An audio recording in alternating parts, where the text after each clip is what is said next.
Good afternoon, everyone. Welcome to the Institute of World Politics. My name is Dr. Amanda Wan, and I'm the director of the China-Asia program here at IWP.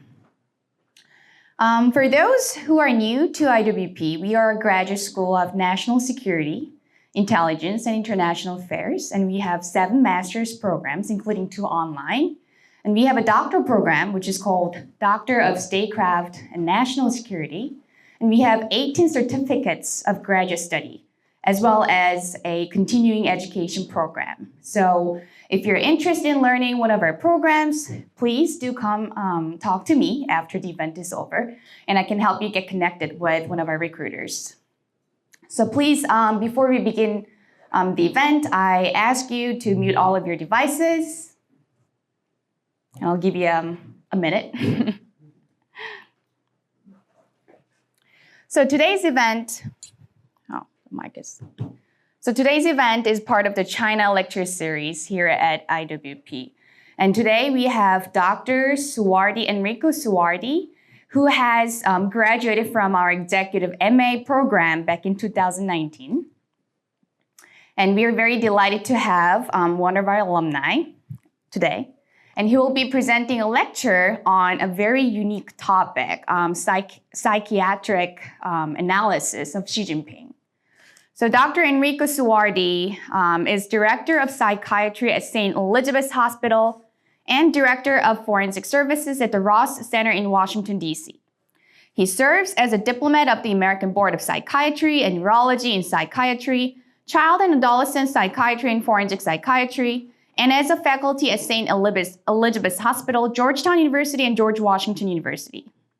He has also served as Chief of Child and Family Psychiatrist at the U.S. State Department. Dr. Suardi, thank you very much, and we look forward to your presentation. Thank you, Dr. Wan. Fantastic. You can just use this mic. Yeah. Okay, so click that one right there. Yeah. Just okay.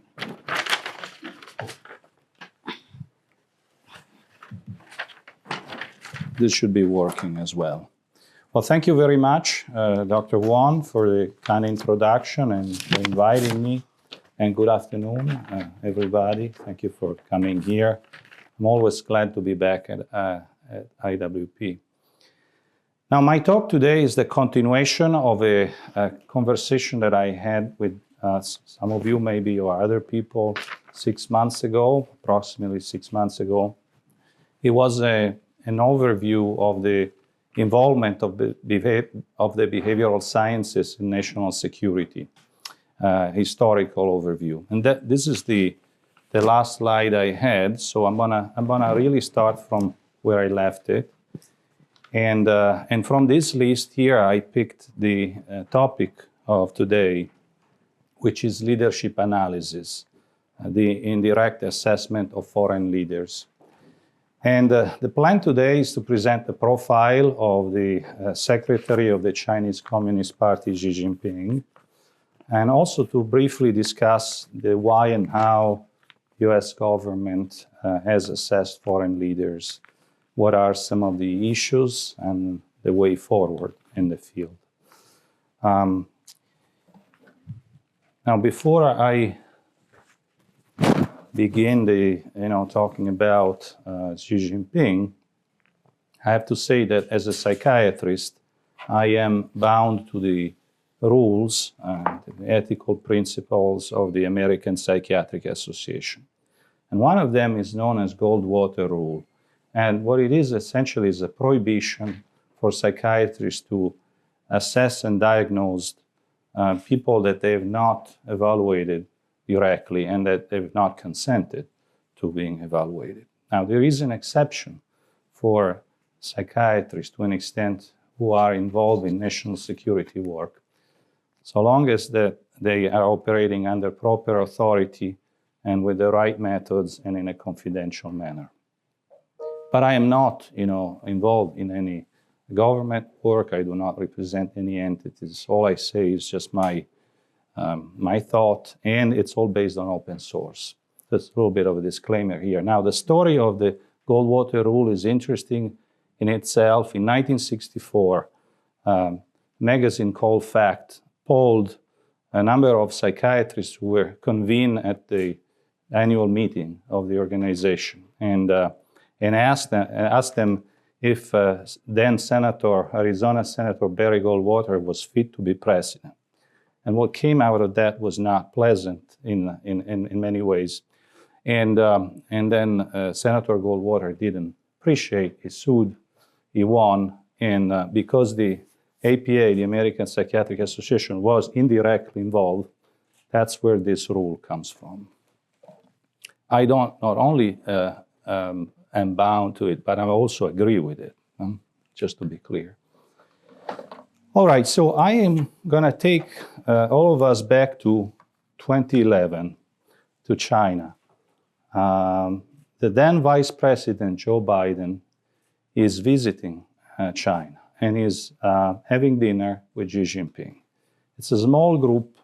It's a rather informal, relaxed atmosphere. There's about 8 people, including 2 interpreters. They're close collaborators. This is going to be one of several meetings that they will have of this nature, sort of informal, relaxed. And Xi Jinping is the number 2 in China in 2011, but he's set to become the leader, right? And so there is a desire to get to know him, to understand who he is. And the conversation that night over dinner is about the part of the conversation is about the Arab Spring, the protests in the Middle East. And Xi Jinping is very concerned. And he's not just concerned about the Middle East, he's concerned about his own country and the possibility that anarchy and chaos could happen in his own country. So why is that? What is on his mind? Well, he talks about the history of China. But I will suggest that he has 2 things in mind. One is the history of China, and 2 is his own personal history. And so today I have a little bit on China, and then we will take a look at his life, at his narrative. And what I am going to highlight is how his personal narrative aligns with the collective historical narrative of China.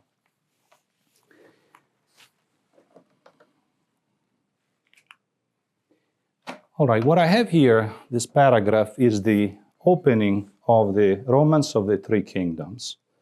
It's a classic of Chinese literature. It was published in the 14th century. It refers to events occurred in the 2nd century. But it's a sort of an epic novel, so it's beyond the time. It's a forever lesson. Now, all things under heaven means the empire, means the Chinese empire, means the Chinese civilization, the millenarian Chinese civilization. And this quote has been used to signify that there is an ingrained expectation that the history of China is a sequence of periods of unity and disunity, order and chaos. And so if there is order, one can expect that there will be chaos at some point and vice versa. Now, the last period, the most recent period of chaos, according to the Chinese history books, is referred to as the century of national humiliation. National humiliation that China suffered at the hands of foreign powers, Western powers and Japan, starting the Opium Wars and then ending, according to this narrative, with the foundation of the People's Republic of China in 1949 by the Chinese Communist Party. And as the story goes, the party, the CCP, is leading the country towards a great rejuvenation that will reestablish the primacy of China in the world. By 2049, the 100th anniversary of the foundation of the PRC. Now, of course, the party is doing this on its own terms, not following political influence, actually neutralizing foreign influences. no political models from outside. Now, Chinese people call their country Zhongguo. That means the state in the center of the map. And modern China is a mosaic of ethnicity and languages, of course, a superpower, rising superpower that may become again the largest economy in the world, as it was in the past. But to be clear, what I'm highlighting here is this collective historical narrative of order and chaos, unity and disunity, trauma and growth.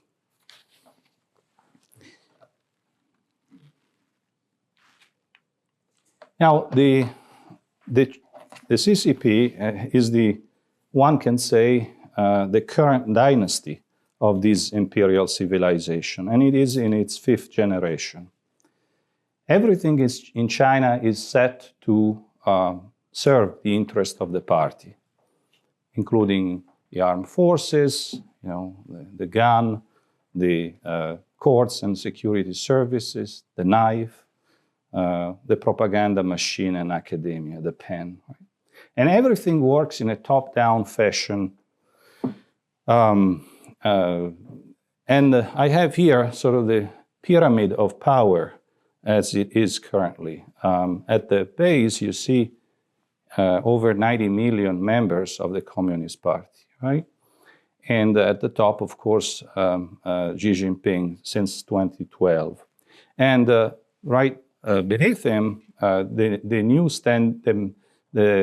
new members of the standing committee of the Politburo, and then the Politburo members. And all of them are loyalists of Xi Jinping now. So he has consolidated his power very much. There are no more, Hu Jintao or Jiang Zemin factions, at least visibly. Now, I'm going to talk a little bit about Xi Jinping now. So moving from China to, our a person of interest here, Xi Jinping. So a little bit of demographics. Demographics is 69, and Xi is the last name.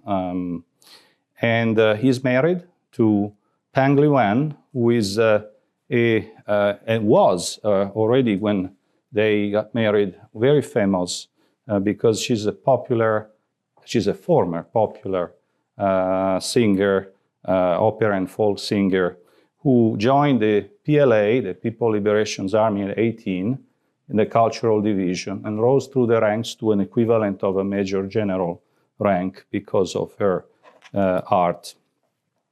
Together, they have a daughter who's the only child of Xi Jinping. She keeps a very low profile. This could be her picture or may not be, but there are few pictures that circulate, heavily censored. Everything has to do with her. But we know that she studied, and this is open source, studied at Harvard, undergrad, English and psychology, and then it looks like she went back to China and did postgrad studies there, and maybe married at this point, but keeps a very low profile. Xi Jinping was married before, had a brief marriage, and is divorced from his first wife, who was at the time, was the daughter of a person who at the time was the Chinese ambassador to the UK. This lady here is the second wife of his brother, interestingly also a former actress and singer in the PLA, and interestingly also significantly younger than her husband. Xi Jinping is a graduate of Tsinghua University. He did his undergrad in chemical engineering, and I'll say a little bit about that because it's an interesting thing. He was accepted as a student peasant, as we will see. And he did much later postgrad studies in law, which really is Marxist law. There is a dissertation on agricultural policy that apparently he authored, but where did he find the time to do that? He was already a high-level official, right? But that's the story.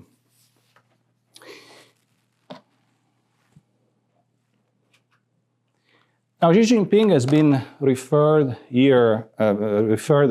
to as the chairman of everything. And you can see that there is an impressive list of titles. This is from Brookings.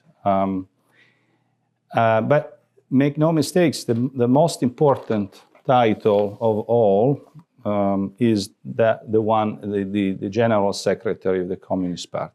This is a Leninist system, and the secretary of the party is the person in charge at every level of society, in every organization. His policies, I've listed some on the left here, have been assertive, both and transformational in the domestic and international arena. And he has consolidated his power like nobody else in China other than Mao before him. He has abolished the terms in the constitution, the two terms, and so there is no limit now, and so this could be a chairmanship of everything for life. Now, we're going to see a little bit how he rose to power. There is tremendous hardship at some point early in his life, as we will see, but his adult career really began from the center of the state in what one could describe as a plum job that he had through the connections of the networks of his father. He was the personal secretary of the Minister of Defense. But then after that, and it's the same year of his divorce from his first wife, he chose to go to the periphery of the state and then work his way up. He started from county level. In China, it's county, prefecture, and then a province, right? And so all his way up. This is not an uncommon upward route for Chinese officials. So to go out to the periphery and then come back to the center. And in 1984, he was already selected, eyes were already on him, and he was selected among 600 promising early career officials for sort of a fast lane. And the fast lane was really in the coastal Fujian province, one that is facing Taiwan. 1983, he is featured by Chinese TV. It's a nice family portrait of Xi Jinping, his wife, and their, at that point, 1-year daughter. Of course, not a coincidence that Chinese TV features him. There are eyes on him. He's on the rise. And in 1997, he becomes one of the 300 top officials in the country when he makes it to the Central Committee of the CCP. 2002 really reaches a very senior level. He's the head of one of the 31 Chinese provinces, autonomous regions, and municipalities. And then he really reaches the sky in 2007 when he makes it to the standing committee of the Politburo. Not only, but he's the number 2. He's the one who follows Hu Jintao when they all come out, right? So he's the number 2, he's the heir apparent.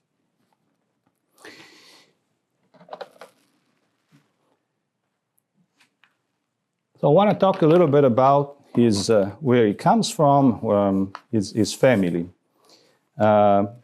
His parents were children soldiers of the CCP. Both joined the party as soldiers in their early teens. It was the second union for his father, and the mother, who's still living and is 96, is much younger. But the mother became a cadre of the CCP, worked all her life as a cadre of the party, and she worked at the party central school. The father was a very important figure. He was during the revolution the political commissar of a military region, hence the ties with the PLA.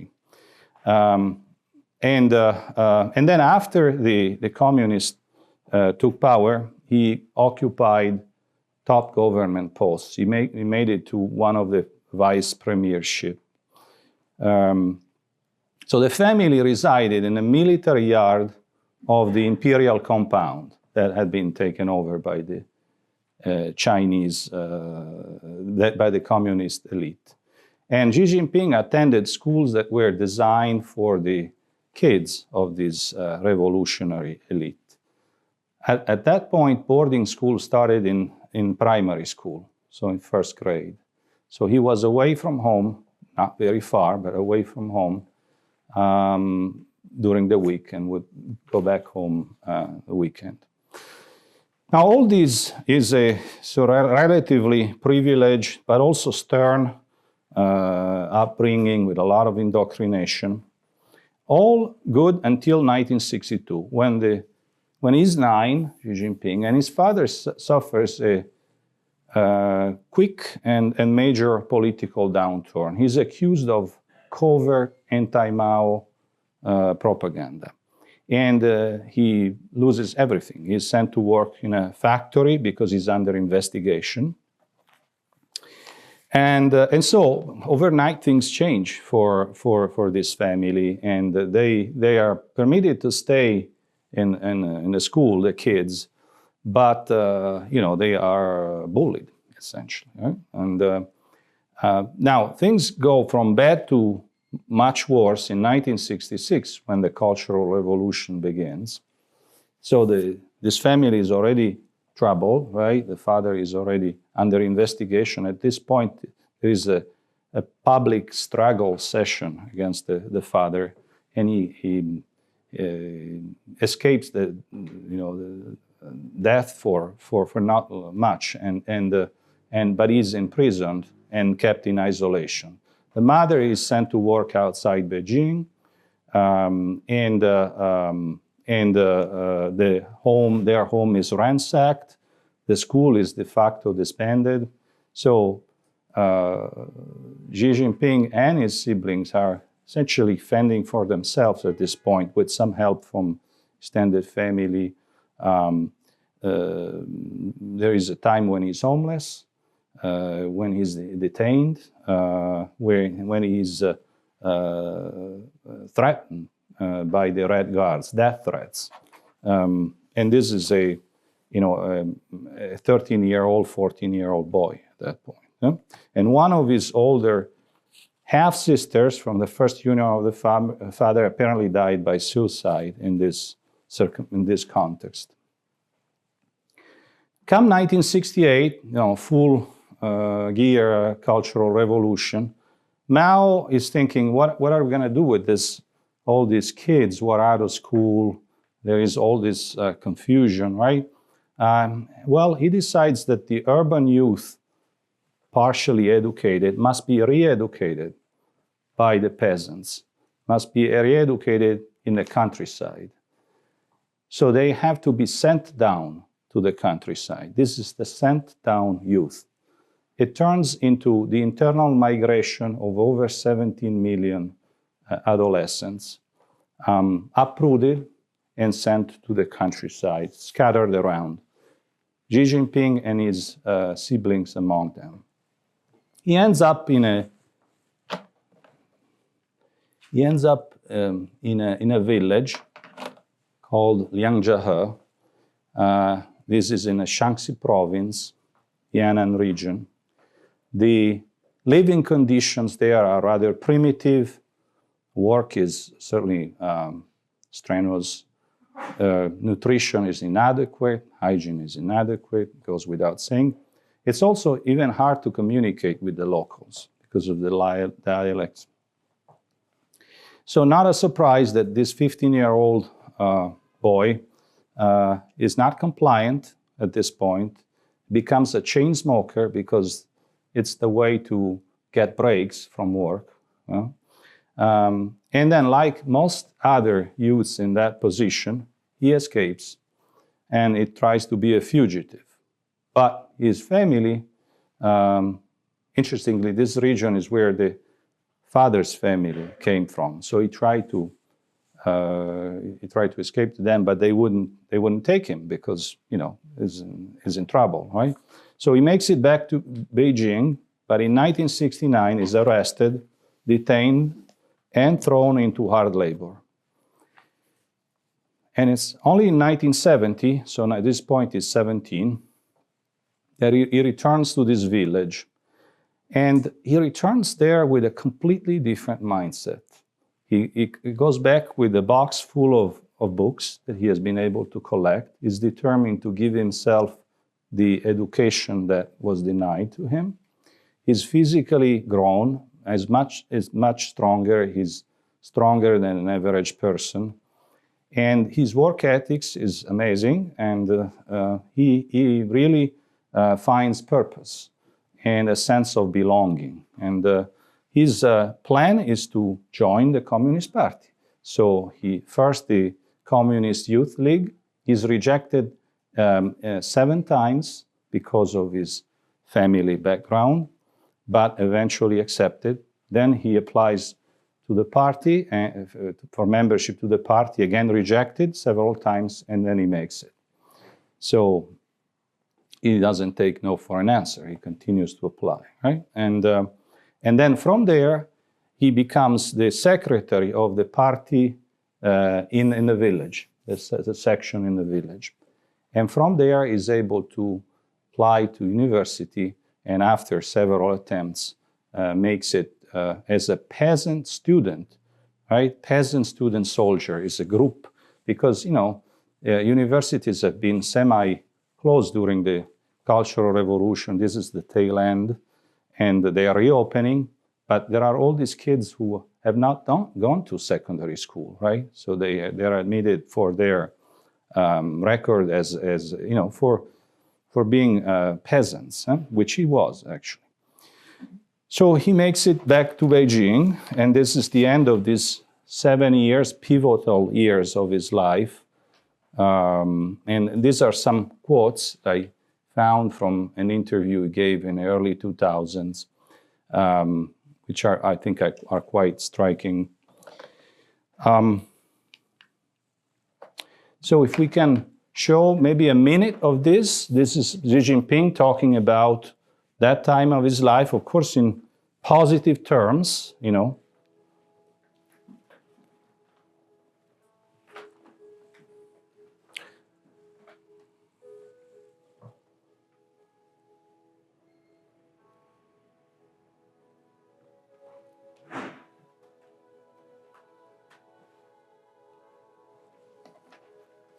在陕北插队的7年啊，给我留下的东西的话，几乎它是带有一种这个很神秘也很神圣的这种感觉。就是我们在就是在后来的这个没有一种挑战、一种考验，或者要去做一个新的工作的时候，我们脑海里翻腾的这个东西。We can stop here 陕北 and go back to. 高原上。 But you get the idea that he's talking about, you know, the positive that he got out of that, and this sort of mysterious and sacred that, you know, thing that he refers to. It's quite interesting. Can we go back to the presentation? Oh. No, I think we need to get out of that. Yeah. Then go back to.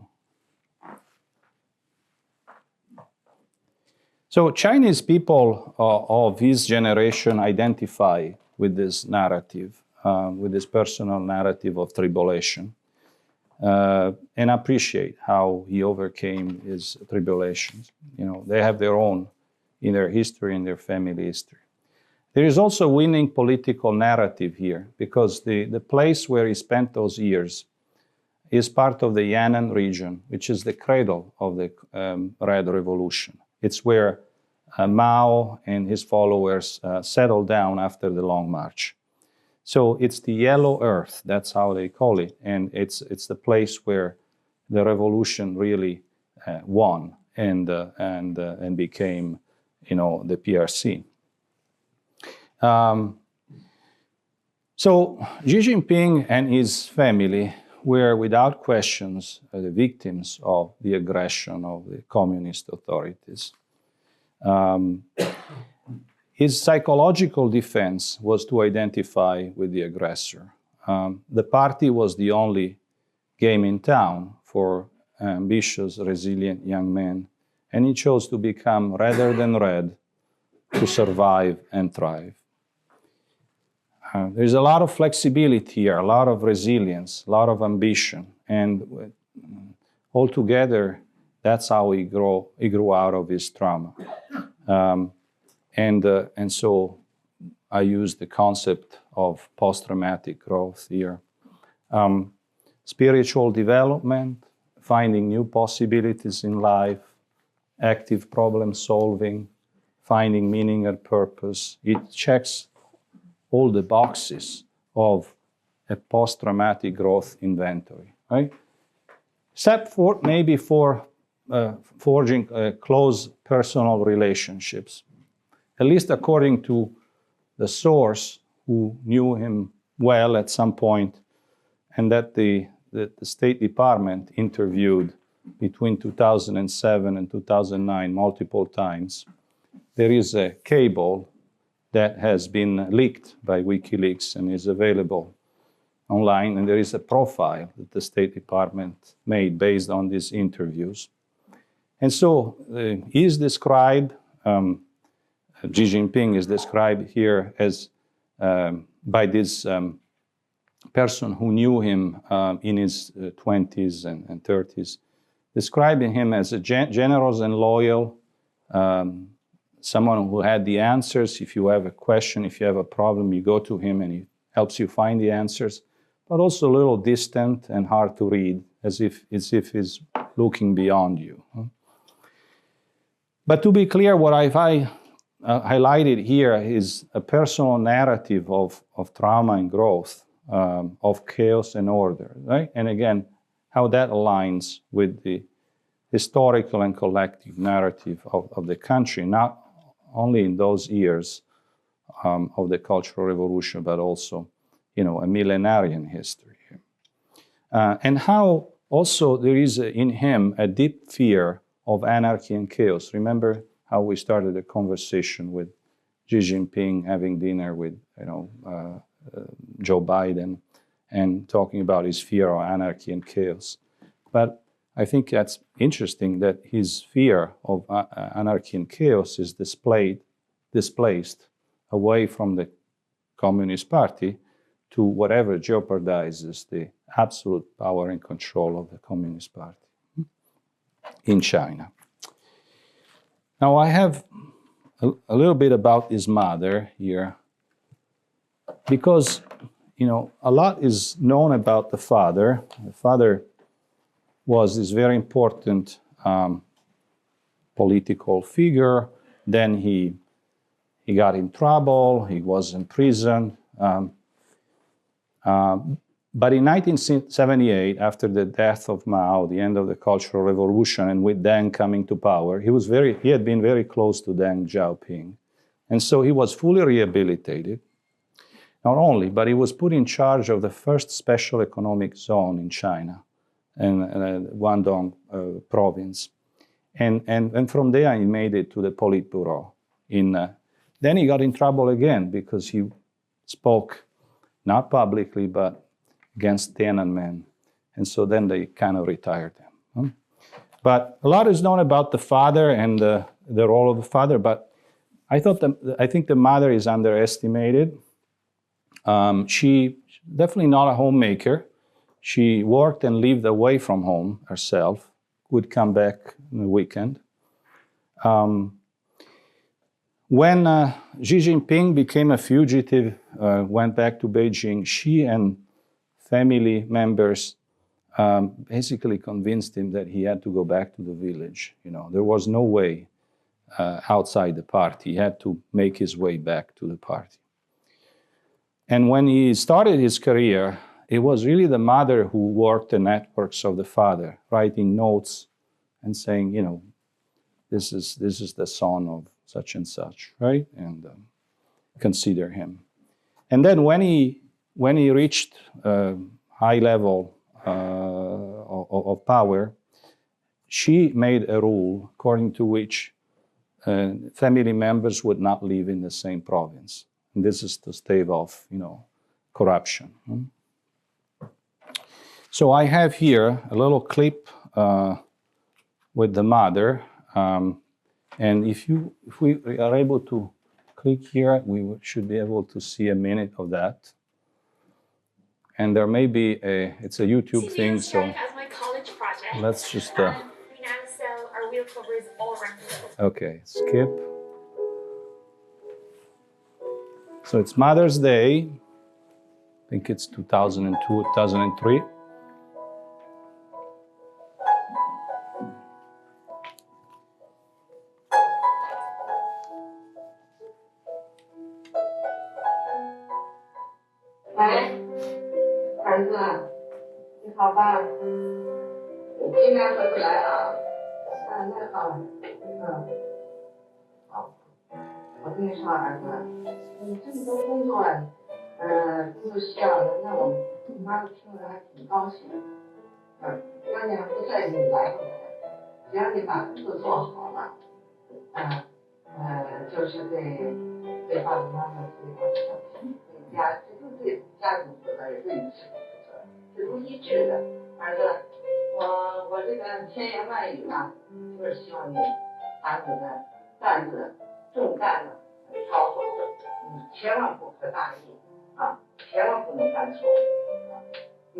Don't make mistakes, right? So,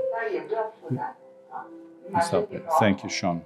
I mean, it goes on a little bit, but you get a sense of how proud she is, how affectionate her tone is, but also how she's emphasizing the importance of his work over, you know, visiting the family for the Spring Festival and Mother's Day.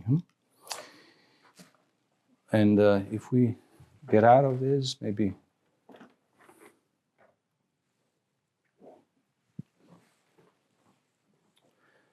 So all I presented here is a psycho-biographical, it's called psycho-biographical approach to profiling leaders.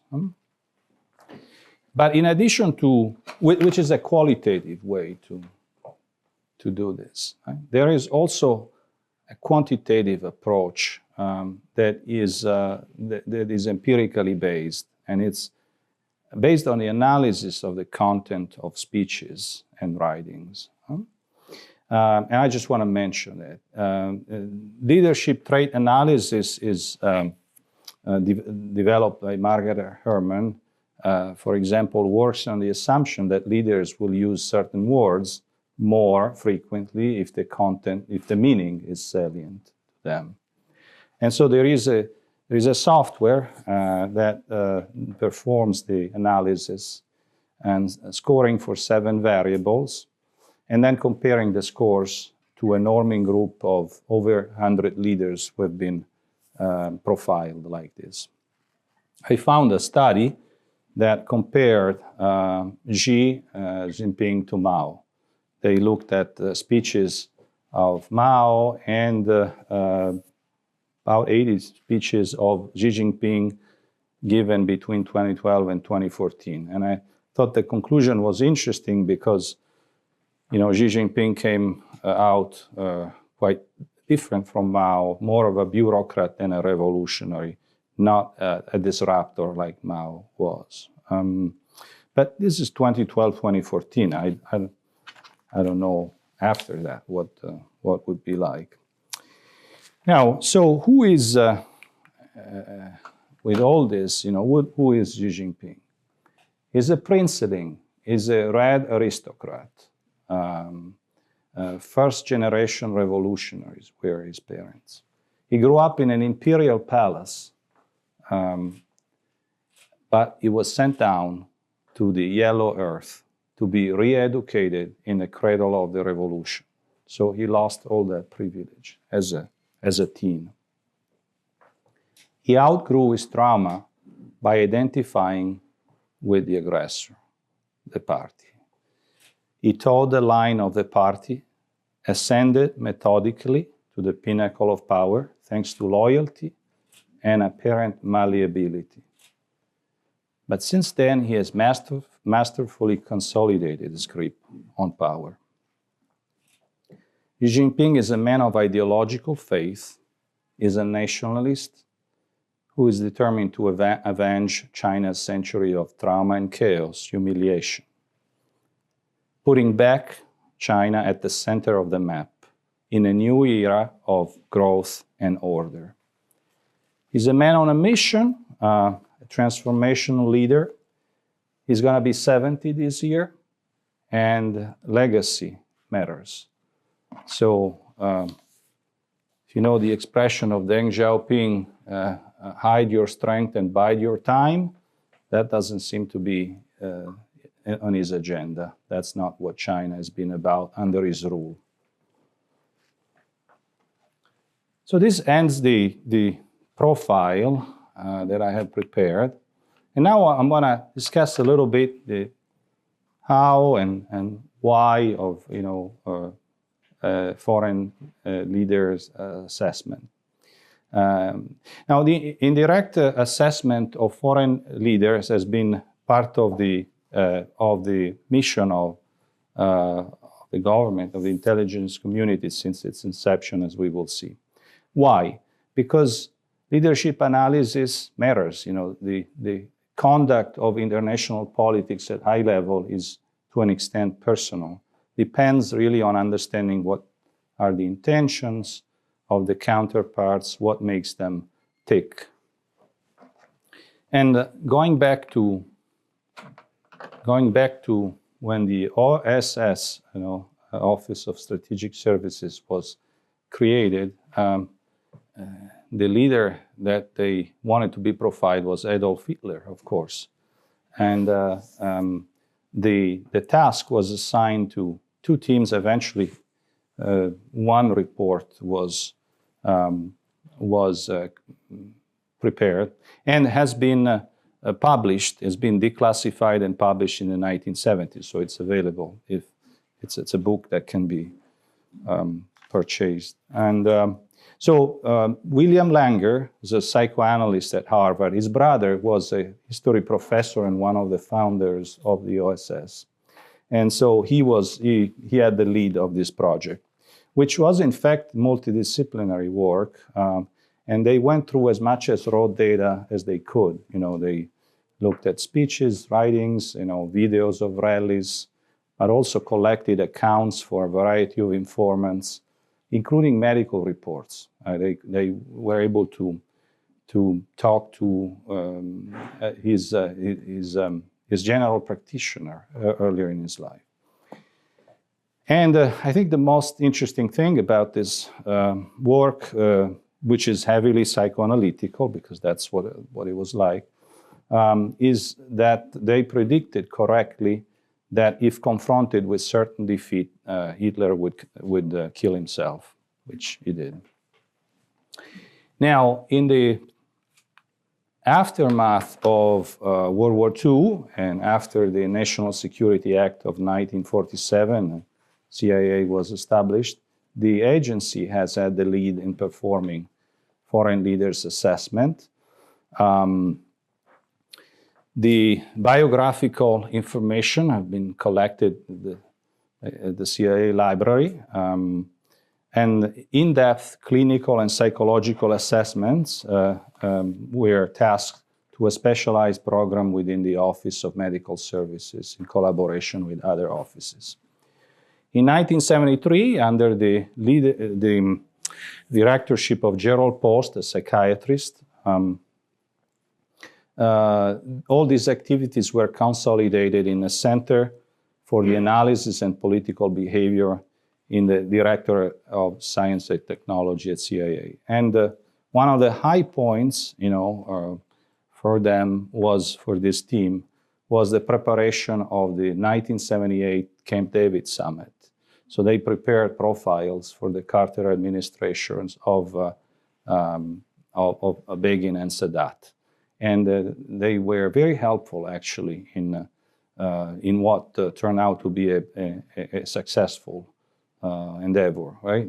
The peace accord between Egypt and Israel. So definitely a high point recognized by President Carter. 1986, there was a bureaucratic reorganization. The office was renamed. Ellen Botner was an economist by training, took the lead. And at that year, it's interesting that this office was one of the busiest offices in the agency. It produced twice as many reports as all the regional offices combined. Now, after the collapse of the Soviet Union, the reorganization of the intelligence community, and also as a result of one of the low points that they had, which was the leak of a controversial profile of the leader of Haiti, Bertrand Aristide, the office was disbanded.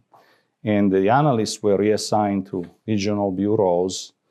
Now, a few psychiatrists have played a significant role in the following decades. Lawrence Cove, who died like Jerrold Post in 2020, and Daniel Tsao, who is currently the chief of the Medical, Psychological, and Health Security Office.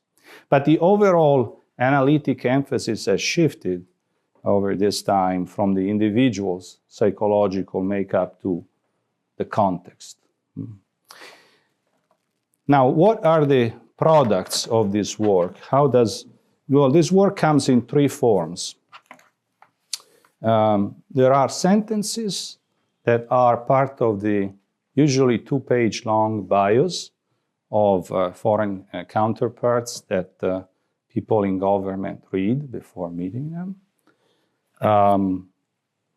Few sentences about the individual makeup, right? Now, another product consists in paragraphs that about individual leaders that may be included in assessments of countries and regions, so larger documents. And finally, there can be standalone, in-depth profile of leaders that are of particular interest. But these are usually read by junior or mid-level policymakers who may brief their seniors. So what are some of the issues? I would say not unlike the dialectic relationship between intelligent analysts and leaders and policymakers. Leaders and policymakers have direct access to their counterparts. And also they have information about the policy making that is up to date and that the analysts may not receive. And there can be good reasons to limit the information sharing, but as a result of that, the leadership analysts may not be fully aware of the policy options that are being developed, implemented, and may not be privy to the most recent developments. Now, leaders tend to be action-oriented. They are self-assured. They always operate under pressure and like to receive short, clear answers. Right? Some of them tend to make their own implicit assessments, may not appreciate the nuances and the benefit of the analytical process. But on the other hand, analysts' prediction can prove to be wrong or controversial, especially if they don't support the views of the policymakers and the leaders. Or they can be not useful if they don't take a position, so anodyne. So thinking of way forward, ideally leadership analysts would have access to a broad range of information and could be involved in the debriefing of people who have direct contact with foreign leaders and their close collaborators. In-depth studies of prominent figures who stay in power for a long time require longitudinal approach, multidisciplinary. And leadership analysis should be a career track. And linguistic and cultural competencies are key to this team's ability to really track the target over time.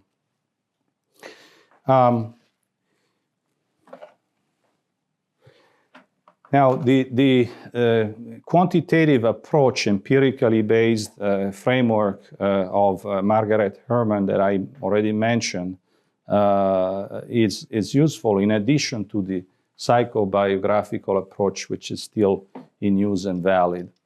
And then there are now novel psycholinguistic and sentiment analysis that use artificial intelligence and machine learning and can offer insights into behavior that are different from the traditional qualitative approach.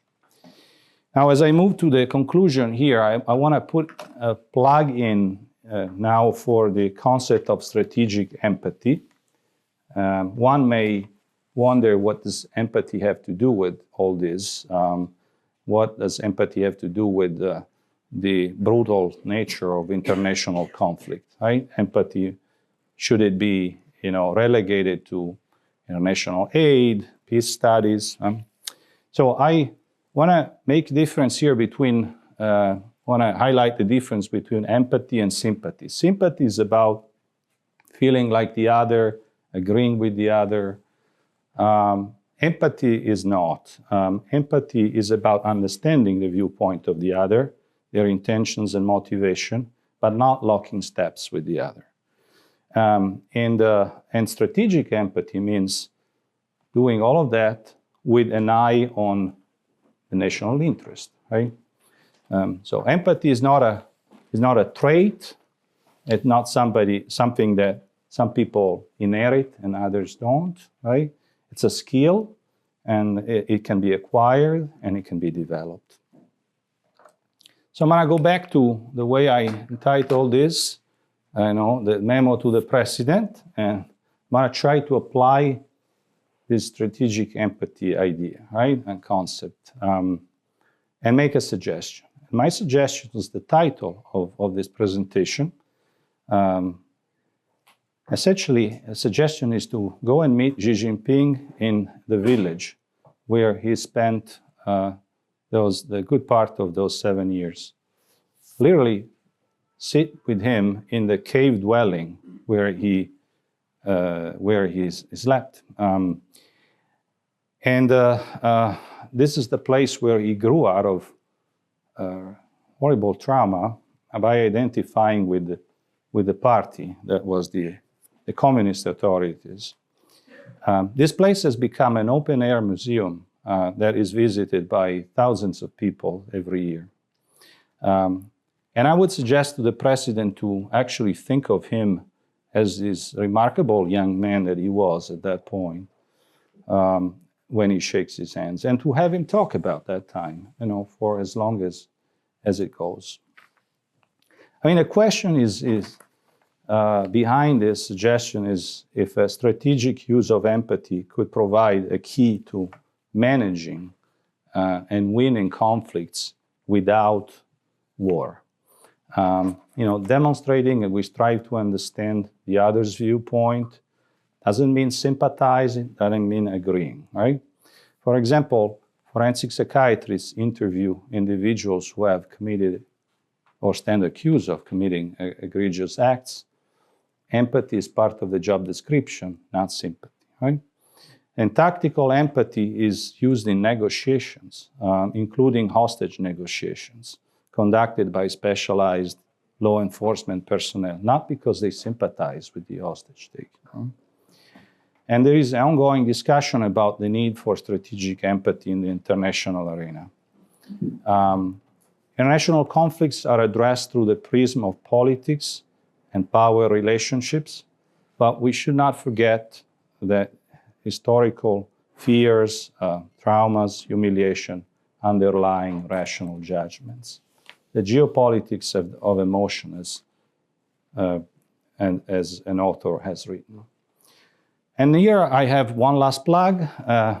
If leadership analysis is conducted with these premises, it can inform how we talk to our foreign counterparts and the public, and their publics, and how we persuade them to agree with us, or at least disagree within limits we agree on.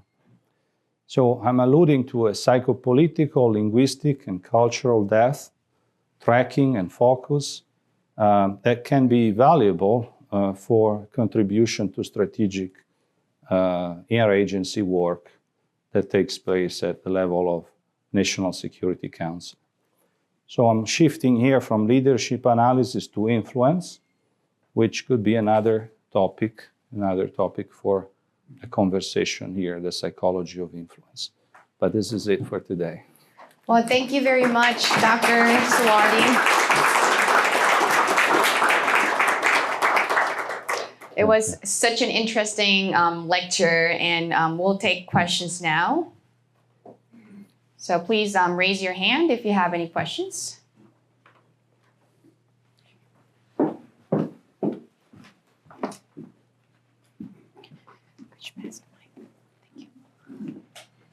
Thank you very much, very informative.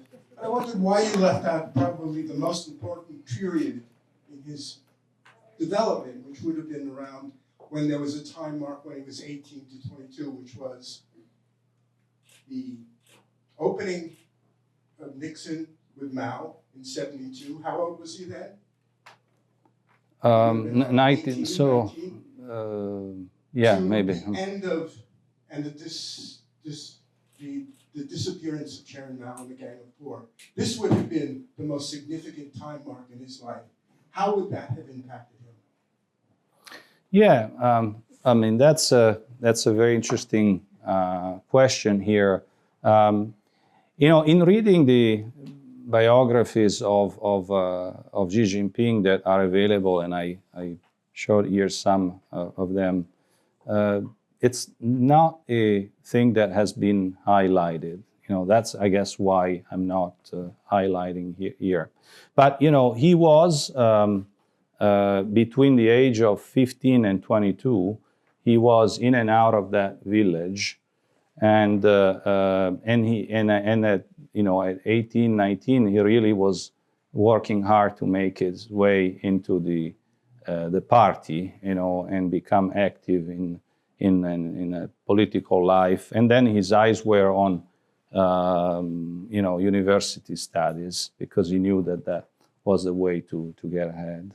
You know, the opening, you know, it is not something that I don't know how much, you know, affected him. There is no interview that I found where he talked about that and how that impacted him at that time in his life.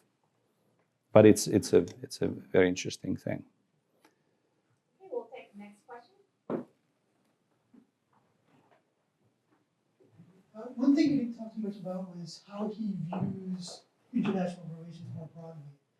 A lot of this is obviously about his experience within China, but what, if anything, did you learn from how he views other countries, China's relations with other nations, you know, communism versus Western society, that kind of thing? So how he views the relationship with China with other countries. Well, one thing that you learn about him is that he has read a lot. especially in those years, and has read literature and history of other countries.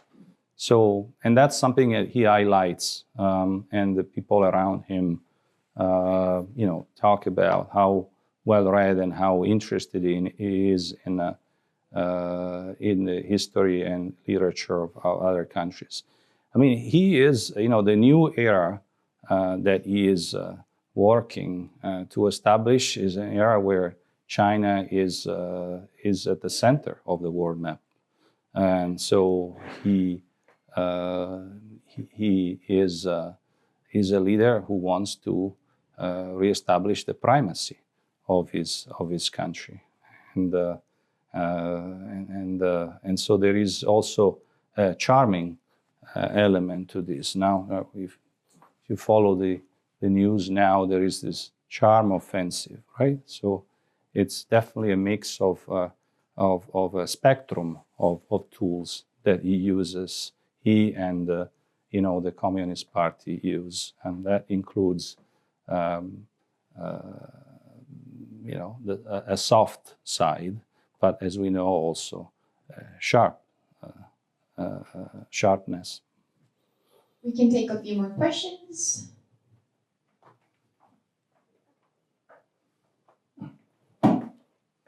How seriously that the U.S. IC community in profiling C, recognizing that his propaganda, he believes in his own propaganda, that he has to, during his term, has to reunite with Taiwan. And how serious that's American believe that. I know everybody, all of the press say so, but how serious do you think that? Well, I don't speak for the intelligence community or the government of the U.S. or any country, of course. As I said, I'm just a psychiatrist, and I did some work at IWP, and I'm very interested in this.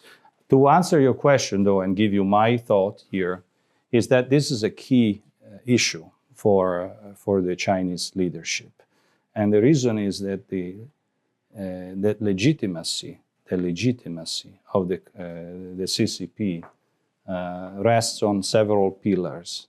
One of them is the reunification of China. So one is the liberation of China from Japan, but that was done, as it is acknowledged by the CCP, by the United Front, with the nationalists, right? So liberating China from Japan, first pillar. Second pillar, the reunification of China. Has that been accomplished? No, because Taiwan is not unified, right? So that's fundamental. And then the third pillar is the opening up, reform and opening up, and the economic development. And then there is a fourth pillar now, that is this great rejuvenation, and the great rejuvenation is about, it's also about unifying China, right? So I don't think that's something that they can do without, right? That's just my take, based on what I read. Well, due to the limited time, we'll just take one more question for today.